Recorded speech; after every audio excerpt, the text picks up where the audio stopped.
Ini Pak Ketua, mengenai transparansi nih, banyak elemen yang meminta keterbukaan dana COVID. Gimana tanggapannya?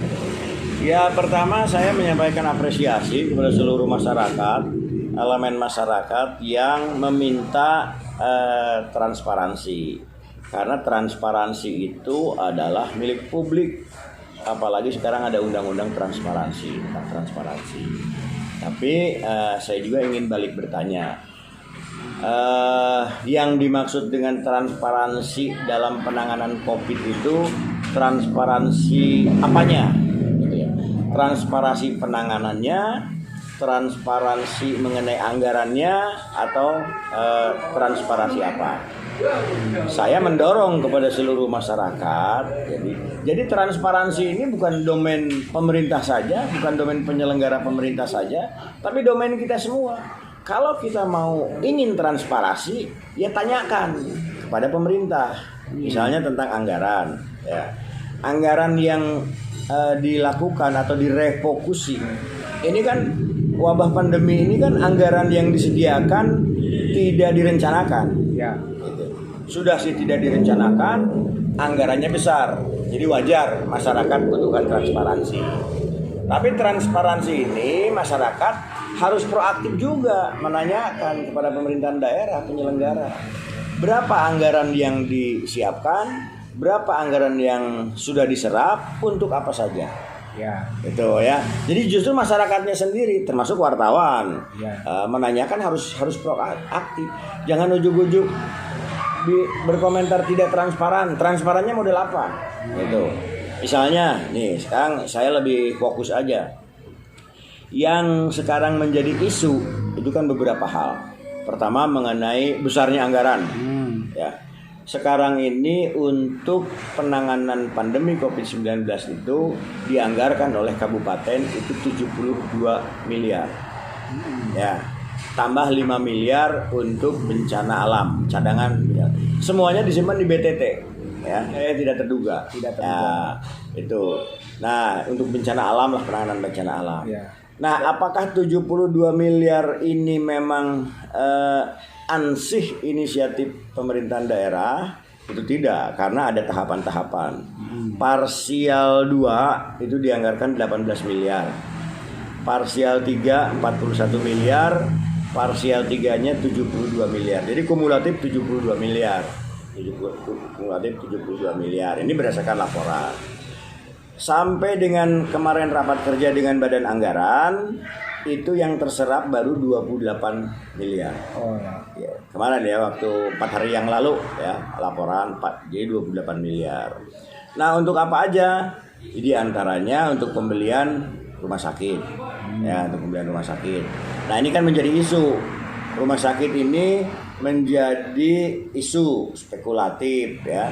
Ada yang mengatakan rumah sakit ini tidak legal, dasar hukumnya pembelian rumah sakit ya. Itu silakan tanyakan ke BPKAD. Kalau saya yang sudah rapat kerja sudah memahami bahwa pembelian rumah sakit itu berdasarkan instruksi presiden bisa membelanjakan barang dan jasa, termasuk juga sarana prasarana dalam rangka mempercepat penanganan COVID-19. Oh, yang pertama dasar hukumnya. Kemudian harga. Ada yang berspekulasi, harga rumah sakit itu mah cuma 4 miliar, 5 miliar, 6 miliar itu ya. Ya boleh. Masyarakat boleh itu berpandangan begitu. Dan pemerintah harus punya argumentasi. Ternyata pemerintahan daerah juga sudah membuat apresial. Apresial ini lembaga yang menentukan keyakinan harga itu. Yang ketiga, BPKAD juga sudah berkoordinasi, bahkan sudah ada jawaban dari BPKP. Itu tentang rumah sakit. Tentang kemarin-kemarin belum dilaksanakan tentang insentif kepada para medis. Banyak yang mengeluh. Padahal anggaran sudah disediakan, tapi insentif belum diberikan. Nah, itu belum diberikan pada saat itu karena belum ada petunjuk pelaksanaan dari Kementerian Kesehatan. Karena semua para medis dalam penanganan pandemi ini harus berdasarkan petunjuk pelaksanaan dari Dinas Kesehatan. Tapi konon 2 hari yang lalu petunjuk ini sudah ada dan tinggal dilaksanakan. Jadi masalah transparansi ya saya apresiasi lah setiap elemen, setiap masyarakat wajib, karena yang namanya transparansi ini bukan domain pemerintah saja. Kita pun harus mengorek, dan mengoreknya harus menanyakan. Terus Pak, dalam tadi perubahan parsial teh apa? Itu dewan dilibatkan ya Pak? Dalam kesepakatan ya. Oh, jadi setiap perubahan parsial dilibatkan Ya, ya. tapi tidak berdasarkan persetujuan item demi item, tidak. Dan setiap parsial pun tidak, hanya pemberitahuan sifatnya. Oh. Sifatnya hanya pemberitahuan, tapi setelah pemberitahuan kita mengetahui. Gitu. Terus kaitannya dengan panja, pansus kan ada tuh yang mengusulkan panja, terus Nah. pembatalan panja pun katanya tidak melalui paripurna, melalui statement di media katanya gitu. Nah, itulah. Saya itu kan terbuka sebagai pimpinan. Ada yang mengusulkan panja, ya udah kita sepakati di Banmus. Tapi Banmus ini kan bukan keputusan yang final dan binding. Ya. Keputusannya harus berdasarkan paripurna. Sebelum paripurna, saya berkonsultasi kepada Kementerian Dalam Negeri. Ya. Gitu. Jadi walaupun sudah paripurna putus, kalau Kementerian Dalam Negeri tidak menyetujui, maka walaupun paripurna juga itu batal demi hukum. Oh gitu. Ya iyalah. Gitu. Paripurna itu kedaulatan tertinggi di DPRD, tapi harus berdasarkan ketentuan perundang-undangan. Yang membuat tafsir ketentuan perundang-undangan adalah Kementerian Dalam Negeri. Ya. Gitu. Jadi sebelum paripurna saya konsultasi, bukti konsultasinya ada, ya. Menanyakan apakah bisa dilakukan panja. Oh, nggak bisa Pak. Gitu. Apa yang dipersoalkan? Kalau masalah refocusing itu nanti akan ada pemeriksaan khusus. Itu. Pemeriksaan khusus. Iya, dari BPK. Iya, untuk refocusing ini ada pemeriksaan khusus. Jadi nggak bisa main-main. Jadi fungsi dewan apa tuh Pak? Ya pengawasan dalam keseharian ini. Pengawasan dalam progres. Makanya saya menugaskan kepada setiap komisi. Tadinya saya menugaskan komisi 4. Karena domain daripada kesehatan dan kebencanaan ini komisi 4. Ya. Nah ternyata di sisi lain ada irisan. Banyak keluhan dari desa tentang pembagian sembako. Maka saya nugaskan komisi 1. Nah, bahkan sekarang komisi 3 berjalan mengenai pengadaan barang dan jasa. Ya, oke. Saya instruksikan juga ke komisi 3. Silahkan dilakukan penelusuran tentang pengadaan barang dan jasa. Jadi kalau menyangkut transparansi kita sudah kepada semua AKD alat kelengkapan saya instruksikan. Jadi kan ada yang bilang Mak, kau yang memulai, kau yang mengakhiri katanya. Bukan. Keputusan Banmus itu hanya awal dari pembicaraan. Dalam rangka saya menerima eksplor dari teman-teman yang ingin pansus, ingin panja, ya udah kita kerucutkan panja. Tapi nanti harus diparipurnakan. Ya. Gitu ya. Nah, sebelum paripurna ada advis dari Kementerian Dalam Negeri, maka itu batal. Jadi batalnya Banmus lagi nggak? Banmus. Langsung batal. Banmus ada. Oh Banmus. Banmus kemarin kan. Makanya kalau nanyakan itu jangan kepada orang yang di luar yang membahas gitu. Jadi tanyakannya nanti kalau yang di luar itu spekulasinya macam-macam. Itu. Terus kenapa nggak pansus gitu Pak? Kan ada juga kan yang mengusulkan fraksi Ada. Pada saat itu tidak disepakati pansus. di Banmus. Iya, di Banmus. Alasannya kenapa? Alasannya belum ada indikasi. Ya, tidak ada indikasi. Jadi buat apa pansus? Jadi keterlambatan insentif tenaga medis tidak bisa dijadikan itu indikasi itu. Tidak bisa, tidak ada indikasi penyelewengan itu karena keterikatan dengan regulasi di atasnya. Itu. Karena keterkaitan. Terus mengenai ini Pak, penasaran juga mengenai tender sembako bisa ditanggapi Pak. Tender sembako yang mana? Tender sembako yang Bansos Pemda itu kan yang 200.000 berbentuk sembako itu kan dimenangkan oleh tiga perusahaan lah gitu. Yang salah satunya milik anggota dewan atau bukan sih Pak? Siapa itu yang milik anggota dewan? Ya, nggak apa-apa disebutkan supaya nanti saya bisa menjelaskan. Jadi kan di situ kan perusahaannya tercantum Putra Cimahi gitu kan, yang banyak orang tahu bahwa itu milik salah seorang anggota dewan. Nah ini saya lihat dari kedudukan anggota dewannya dulu ya. Ya. Anggota dewan itu tidak boleh melaksanakan pekerjaan yang berdasarkan APBD.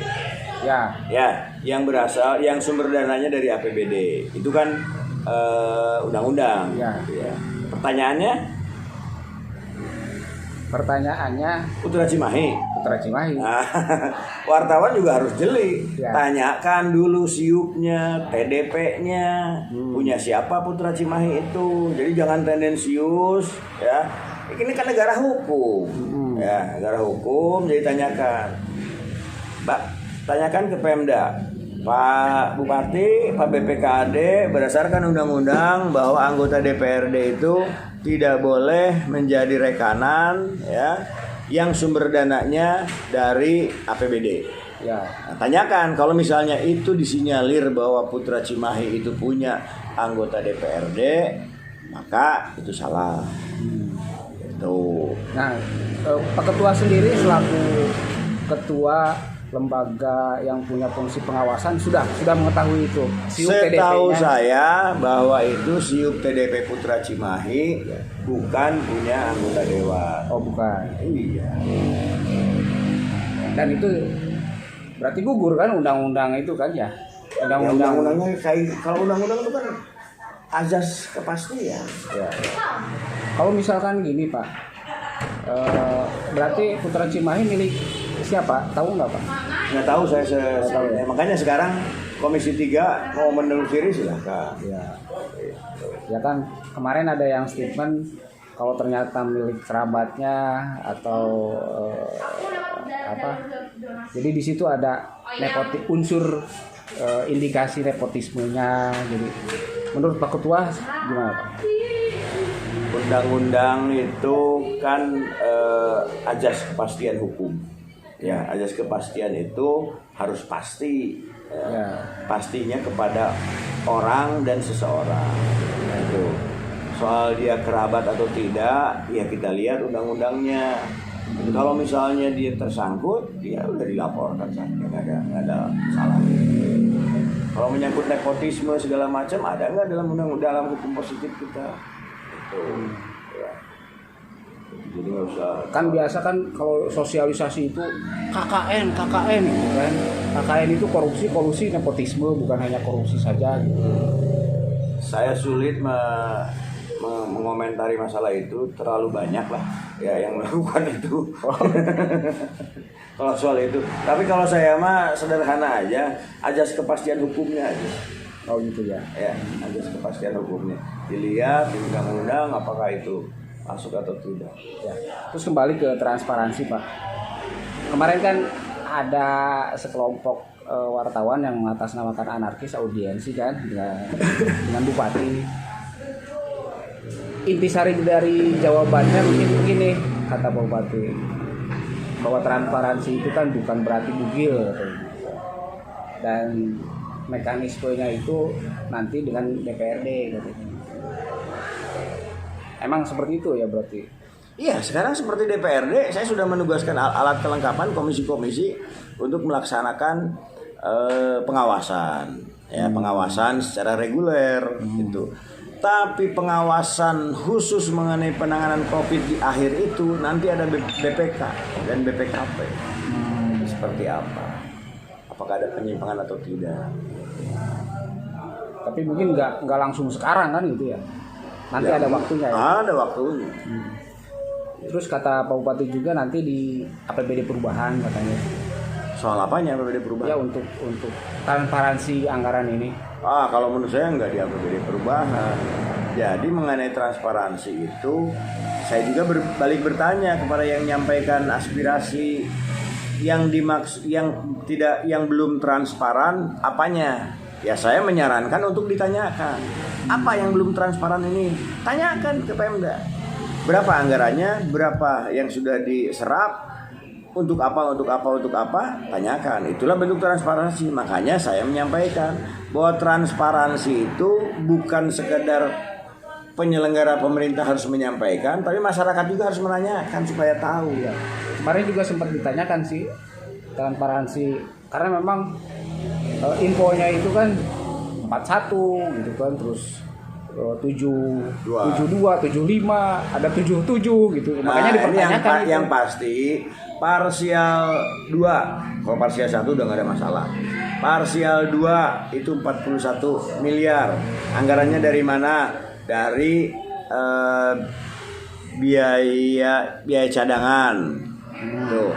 Kemudian parsial biaya cadangan, DBHCT dan lain sebagainya, itu parsial 2. Itu kan ada peruntukannya untuk apa.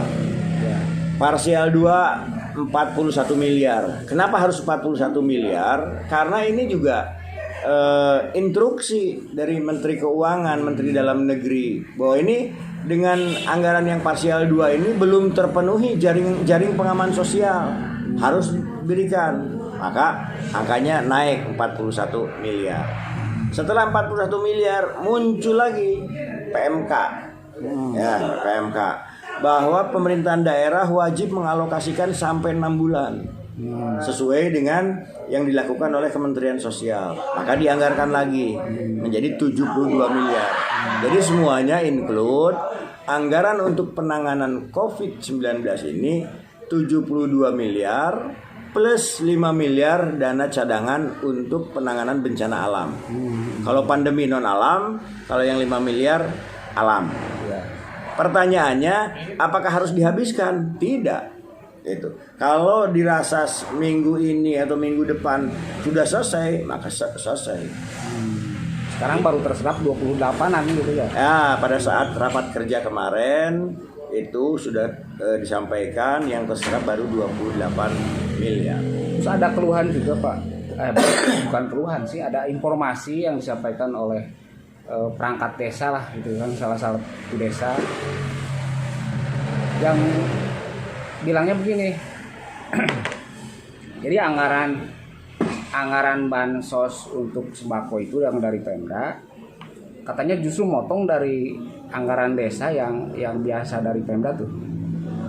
ADD ya. Dari ADD motong dari itu dengan mengatasnamakan itu bantuan dari Pemda. Dari desanya atau dari masyarakatnya? Dari desanya yang biasa kucuran dana ke desa tuh. Kan enggak. Bansos itu kan pusat ada, provinsi ada, dari desanya juga ada. Nah, dari Pemda ada. Nah, yang dari Pemda itu katanya motong dari dana yang biasa yang ADD itu. Ya itu harus itu lain posnya. Kalau dana desa ini kan sudah instruksi dari Kementerian Desa. Ya. Bahwa Kementerian Desa menginstruksikan pendapatan ADD lebih dari 800 juta harus dipotong 35%. Ya. Itu dana desa. Desa harus mengalokasikan. Nah, itu kan udah kan yang 600.000 itu ya, kan. Dan 3 kali itu mah. Iya. 3 kali. Iya kan? Nah, itu ternyata yang bantuan Pemda ini saya juga perlu maksudnya sekalian konfirmasi apakah mengetahui atau memang kebenarannya seperti apa gitu. Saya baru dengar kalau misalnya ada itu nggak benar itu. Nggak boleh ya? Nggak boleh. Dana desa ya dana desa, dana kabupaten ya kabupaten. Ya nggak benar kalau itu. Oke. Cukup Ketua, nuhun.